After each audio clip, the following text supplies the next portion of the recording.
IFM Foreign News.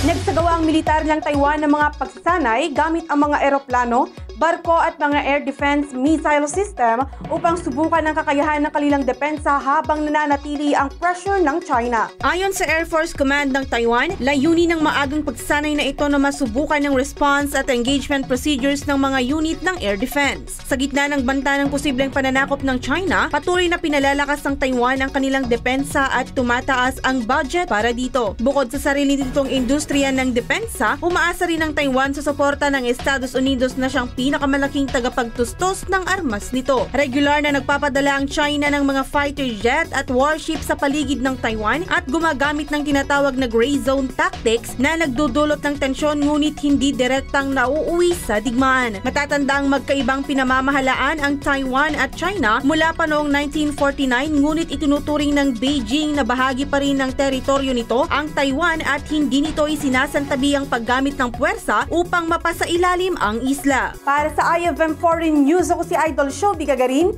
Idol!